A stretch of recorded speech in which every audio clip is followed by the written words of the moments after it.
ആ മ്യൂസിയത്തിന്റെ തെക്കേ കവാടത്തിൽ വളരെ വലിയ കഴിഞ്ഞ നൂറ്റാണ്ടുകളുടെ ഇടയിൽ ഈ ലോകത്ത് ജീവിച്ചിരുന്നു എന്ന് നരവംശാസ്ത്രം പരിചയപ്പെടുത്തുന്ന ഒരു ജീവിയുടെ വിശാലമായ ഒരു പ്രതിമ സ്ഥാപിച്ചിട്ടുണ്ട്. ദിനോസറിന്റെ ഒരു പ്രതിമ. മനുഷ്യനേക്കാൾ 10 ഇരട്ടി വലിപ്പമുണ്ടായിരുന്ന ആ ജീവി ഒരു കാലഘട്ടത്തിൽ ഈ ഭൂമിയിൽ ജീവിച്ചിരുന്ന ഒരു ജീവിവർഗമായിരുന്നു അത്ര. പക്ഷേ ആ ജീവിവർഗത്തിന് വംശനാശം സംഭവിച്ച് ഇന്നതുപോലെ ദിനോസർ എന്ന് പറയുന്ന ഒരു ജീവി ഈ ഭൂമിയിൽ ഉണ്ടായിരുന്നു എന്ന് വരാനിരിക്കുന്ന തലമുറയ്ക്ക് മനസ്സിലാകണമെങ്കിൽ മ്യൂസിയ വളപ്പുകളിൽ സ്ഥാപിച്ച പ്രതിമകൾ കണ്ട് മനസ്സിലാക്കണമെന്ന ഒരു അവസ്ഥയാണ് ഉള്ളത്. നമ്മൾ പലപ്പോഴും രാവിലെ പത്രമെടുക്കുമ്പോൾ ചില പെട്ടിക്കോളം വാർത്ത കാണാം. അപൂർവ ഇനത്തിൽപ്പെട്ട ചിത്രശലഭത്തെ കണ്ടെത്തി, അപൂർവ ഇനത്തിൽപ്പെട്ട ജീവികളെ കണ്ടെത്തി എന്ന് പറഞ്ഞാൽ ആ ജീവിവർഗം ഈ ഭൂമിയിൽ ഒരു കാലഘട്ടത്തിൽ സുലഭമായിരുന്നു. കാലാന്തരത്തിൽ ഈ പ്രപഞ്ചത്തിന്റെ ഗതാനുഗതികമായ ഭ്രമണത്തെ കവച്ചു വെക്കാൻ കഴിയാതെ ആ ജീവിവർഗങ്ങൾ ഈ ഭൂമിയിൽ നിന്ന് വംശനാശം അസ്തമിക്കുകയാണ് എന്നതാണ് അതിന്റെ അർത്ഥം. ഞാനിത് പറയാൻ കാരണം ലോകത്ത് ഏതാണ്ട് 8 കോടിയോളം വരുന്ന ജീവജാലങ്ങൾ പണ്ടുകാലം മുതലേ ഉണ്ടായിരുന്നു എന്നാണ് കണക്ക്. ആ ജീവജാലങ്ങളിൽ പ്രധാനപ്പെട്ട ജീവജാലങ്ങളൊന്നും ഈ ഭൂമി അവസാനിക്കുമ്പോൾ, ലോകാവസാനം സംഭവിക്കുമ്പോൾ ആദ്യകാലത്ത് ഭൂമുഖത്തുണ്ടായിരുന്ന ഒരു ജീവികളും അവസാനം വരെ ഉണ്ടാകണമെന്നില്ല. പക്ഷേ പ്രപഞ്ചത്തിന്റെ ആദ്യം മുതൽ ലോകാവസാനം വരെ പടിഞ്ഞാറ് നിന്ന് സൂര്യൻ ഉദിക്കുന്നത് വരെ നിലനിൽക്കുന്ന ലോകത്തിലെ ഒരേ ഒരു വർഗം അത് മനുഷ്യനാണ്. മാനവരാശിയുടെ ജനനത്തിന് യാതൊരുവിധ തടസ്സമില്ലാതെ അപൂർവ വർഗത്തിൽപ്പെട്ട ഒരു ഇനമാകാതെ മനുഷ്യൻ കാത്തുരക്ഷിക്കപ്പെടണമെന്ന ഒരു നിർബന്ധമുള്ളത് കൊണ്ടാണ്. പക്ഷേ ചിലപ്പോൾ മനുഷ്യനും അപൂർവ വർഗത്തിൽ പെടുമെന്ന് ചില ശാസ്ത്രകാരന്മാർ ആശങ്കപ്പെടുത്തിയിട്ടുണ്ട്. അത് വേറൊരു കാര്യം. ജെയിംസ് ആൻഡേഴ്സന്റെ ഒരു നോവലുണ്ട്, അതിന്റെ പേര് ഷെങ്ക്രില എന്നാണ്. ഇന്ന് യൂറോപ്പിലെ പ്രധാനപ്പെട്ട ഹോട്ടലുകളുടെ ഒക്കെ പേര് ഷെങ്ക്രില എന്നാണ്, 5 സ്റ്റാർ ഹോട്ടലുകളുടെ. അത് ജെയിംസ് ആൻഡേഴ്സന്റെ ഒരു നോവലാണ്. അദ്ദേഹം അതിൽ പറയുന്നത് 2ാം ലോകമഹായുദ്ധത്തിൽ മനുഷ്യൻ ഇങ്ങനെ മരിച്ചു തീർന്നപ്പോ അദ്ദേഹം എഴുതിയൊരു നോവലാണ്. മനുഷ്യൻ ഇങ്ങനെ പരസ്പരം കൊന്നു തീർന്നാൽ ഇനി മനുഷ്യനെ കാണണമെങ്കിൽ ഷെങ്ക്രില എന്നത് ടിബറ്റൻ മരുഭൂമിയുടെ അങ്ങേയറ്റത്തുള്ള ഒരു ചെറിയ സ്ഥലമാണ്. ഇനി മനുഷ്യനെ കാണണമെങ്കിൽ ടിബറ്റൻ മരുഭൂമിയുടെ അങ്ങേയറ്റത്തുള്ള ഷെങ്ക്രിലയിൽ പോയി നോക്കിയാലേ മനുഷ്യനെ കാണാൻ കഴിയൂ എന്ന് പറഞ്ഞ ജെയിംസ് ആൻഡേഴ്സൺ എഴുതിയ ഒരു നോവലാണ് ഷെങ്ക്രില.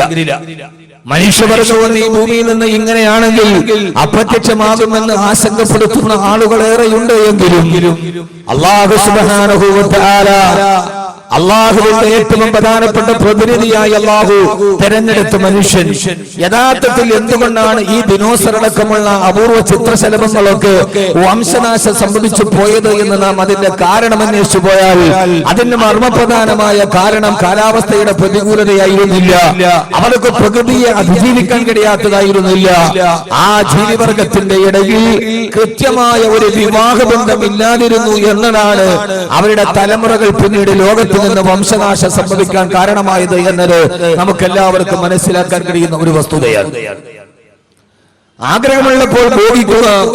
എവിടെ വെച്ചാണോ ആഗ്രഹം തോന്നുന്നത് ആ സമയത്ത് ശാരീരിക ബന്ധം പുലർത്തുക എന്നതിനപ്പുറം നിയതമായ കൃത്യമായ ഒരു വിവാഹബന്ധം ആൺ പെൺ സംവിധാനം മനുഷ്യേതര വർഗത്തിൽ ഇല്ലാതെ പോയതാണ് ആ വർഗം ഭൂമിയിൽ നിന്ന് വംശനാശം സംഭവിക്കാനുള്ള പ്രധാനപ്പെട്ട കാരണം എന്ന് നമുക്കെല്ലാവർക്കും മനസ്സിലാക്കാം.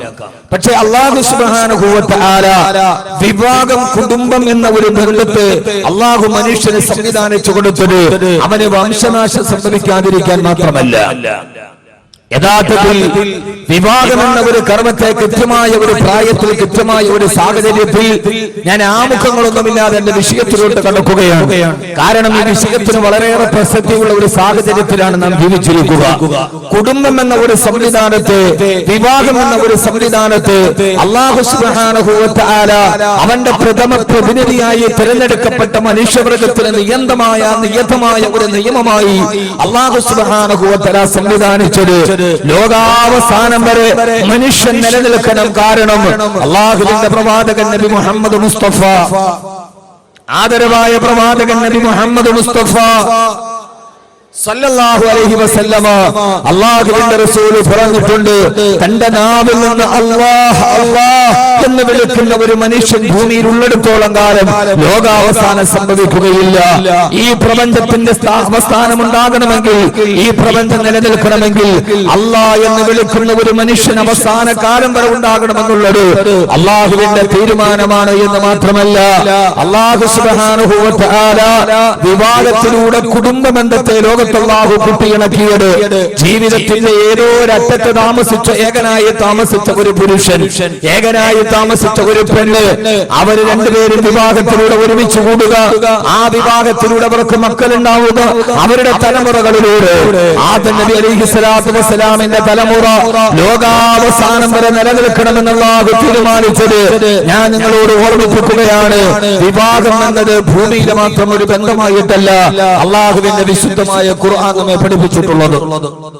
ഒരാൾ മരിച്ചാൽ, ഭാര്യ മരിച്ചാൽ ജീവിതം അവസാനിച്ചു, ഭർത്താവ് മരിച്ചാൽ ജീവിതം അവസാനിച്ചു, ഇനി അതോടെ കുടുംബ ബന്ധം അവസാനിച്ചു എന്ന് കരുതുന്ന മിഥ്യാധാരണയെ ലോകത്തിന് മുമ്പിൽ തിരുത്തി കൊടുക്കുവാനാണ് അല്ലാഹുവിന്റെ ഖുർആൻ വളരെ ശ്രമിച്ചത് എന്ന് ഖുർആനിന്റെ ആയത്തുകളിലൂടെ നമുക്ക് മനസ്സിലാക്കാം.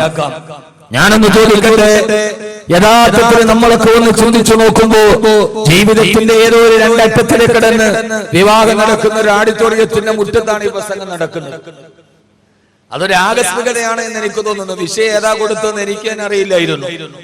ഇന്നൊരു വൈകുന്നേരമായപ്പോ ഞാൻ കാസിമിയെ വിളിച്ചു, ഏതാ വിഷയം കൊടുത്തിരിക്കുന്ന അറിയില്ല. അപ്പോഴാണ് അദ്ദേഹം വന്ന് ചോദിച്ച് നോക്കിയിട്ട് പറയാം. പിന്നെ എന്നോട് പറഞ്ഞു സ്വർഗത്തിലെ കുടുംബമെന്ന്. ഇവിടെ വന്നപ്പോഴാണ് അറിഞ്ഞത് ഒത്തിരി കുടുംബങ്ങൾ ചെറുക്കപ്പെടുകയും ഒത്തിരി കുടുംബങ്ങൾ തകർക്കപ്പെടുകയും ചെയ്ത ഒരു സംവിധാനത്തിന്റെ മുമ്പിലാണ് ഞാനിത് പറയാൻ പോകുന്നത്. കേവലം ഇതൊരു ആകസ്മികതയാണോ, കേവലം ഇതൊരു യാദൃച്ഛികതയാണോ എന്നെനിക്ക് നിർണ്ണയിക്കാൻ കഴിയുന്നില്ല. ഏതായാലും ഈ പറയുന്ന കാര്യം കുറച്ചുകൂടി മനസ്സിലാവാൻ ഇതിന്റെ സാഹചര്യങ്ങൾ കൂടി നമുക്ക് ഗുണകരമാകുമെന്നത് വളരെയേറെ സന്തോഷമുള്ളതാണ്. അള്ളാഹു നമുക്ക് മനസ്സിലാക്കാനുള്ള ബോധം നൽകി അനുഗ്രഹിക്കുമാറാകട്ടെ. ആമീൻ പറ മനുഷ്യന്മാരെ. ആമീൻ കേട്ടിട്ട് ആർക്കും ബോധമുള്ളതായിട്ട് എനിക്ക് തോന്നണില്ല. ബോധമുള്ള ഒരു ആമീനല്ല ഇത്. അള്ളാഹു നമുക്ക് ബോധം നൽകി അനുഗ്രഹിക്കുമാറാകട്ടെ. ബോധമുണ്ടാകേണ്ടത് ഹൃദയത്തിലാണ്, കണ്ണിലല്ല. ഈ അടുത്ത സമയത്ത് ഒരു ആരോഗ്യ മാസികയുടെ റിപ്പോർട്ട് 2020 കേരളത്തിലെ 80% ആളുകളും ഡയബറ്റീസ് പേഷ്യന്റ് ആകുമെന്ന്. കേരളത്തിലെ 80% ആളുകൾ ഡയബറ്റിക് ബാധിച്ചാൽ 80% ആളുകളുടെ കണ്ണിന്റെ കാഴ്ച മങ്ങുമെന്നാണ് അതിന്റെ അർത്ഥം. എന്നാൽ യഥാർത്ഥത്തിൽ കേരളത്തിലെ 80% ആളുകൾക്ക് കാഴ്ച മങ്ങിയാലും അത് കേരളത്തെ ബാധിക്കില്ല. കാരണം അവരെ ബാധിക്കും. ഒരാളുടെ കാഴ്ച മങ്ങിയാൽ അവൻ കാണുന്നവിടം ഇരുട്ടാകുമെന്നല്ലാതെ ഭൂമിയിൽ ഇരുട്ട് വ്യാപിക്കുകയില്ല. അതാണ് അതിന്റെ പ്രത്യേകത. ഒരാളുടെ ഈ കേരളത്തിലെ മുഴുവൻ ആളുകളുടെയും കണ്ണുകൾക്ക് അന്ധത ബാധിച്ചാലും അത് യഥാർത്ഥത്തിൽ കണ്ണുകളുടെ അന്ധത ഖുർആൻ ഒരു ഗുരുതര പ്രശ്നമായി കണക്കാക്കുന്നേയില്ല. ആരോഗ്യരംഗത്തെ സവിസ്തരം പറഞ്ഞ ഖുർആൻ കണ്ണുകൾക്ക് അന്ധത ബാധിച്ചാൽ ഈ ലോകത്തുള്ള മുഴുവൻ ആളുകളുടെയും കാഴ്ചശക്തി നഷ്ടപ്പെട്ടു പോയി. ഖുർആൻ അതിനെ ഒരു ദുരന്തമായി പരിഗണിക്കുന്നേയില്ല. കാരണം ഒരാളുടെ കാഴ്ച നഷ്ടപ്പെട്ടാൽ അവന്റെ മുന്നിൽ ഭൂമിക്ക് ഇരുട്ടാണെന്നല്ലാതെ അതുകൊണ്ട് ഭൂമിക്ക് ഇരുട്ടാകണമെന്ന് നിർബന്ധമില്ല. അതുകൊണ്ടാണ് അല്ലാഹുവിന്റെ ഖുർആൻ പറഞ്ഞത് കണ്ണുകൾക്ക് അന്ധത ബാധിക്കുന്നതല്ല, അതിനേക്കാൾ വളരെ പ്രധാനപ്പെട്ട അല്ലാഹുവിന്റെ ഖുർആൻ പറയുകയാ, ഈ ലോകത്ത് താമസിക്കുന്ന 600 കോടി ജനങ്ങളുടെ കണ്ണുകളുടെ കാഴ്ചശക്തി നഷ്ടപ്പെട്ടാൽ അതൊരു ഗുരുതര പ്രശ്നമായിട്ട് അല്ലാഹുവിന്റെ ഖുർആൻ പരിഗണിക്കുന്നില്ല.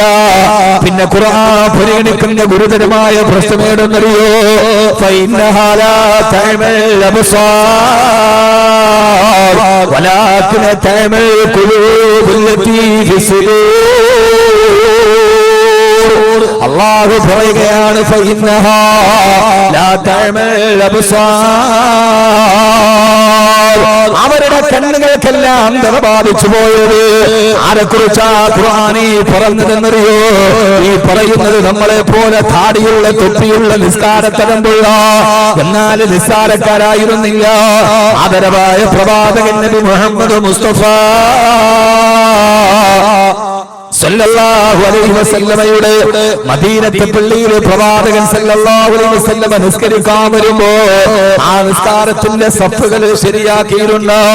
സവ്വൂ നിങ്ങൾ സഫുകൾ ശരിയാക്കണേ. യഖ്റുജു ഇലൈനാ റസൂലുള്ളാഹ്, അല്ലാഹുവിന്റെ റസൂൽ ഇമാമത്ത് നിർവഹിക്കാൻ വരുന്നുണ്ട് എന്ന് പറഞ്ഞ മദീനത്തെ പള്ളിയിലെ സഫുകളെ കൃത്യമായി ശരിയാക്കി വെച്ചു. ഹബീബായ നബി തങ്ങൾ ഇമാമത്തിന് വരുമ്പോ ആ വരവ് വിളിച്ചറിയിച്ചിരുന്ന താടിയുള്ള തലപ്പാവുള്ള നിസ്കാരത്തലമുള്ള ഒരു വലിയ അടയാളമുള്ള മനുഷ്യരെ കുറിച്ച് അല്ലാഹു പറയുന്നത് അവരാരെന്നറിയോ? അവര് സ്വർഗത്തിലാണെന്നല്ല, അവര് നരകത്തിന്റെ അടിത്തട്ടിലേക്ക് നടന്നു പോകാനുള്ളവരാ. ഇന്നൽ മുനാഫിഖീന ഫി ദർകിൽ അസ്ഫലി മിനന്നാർ.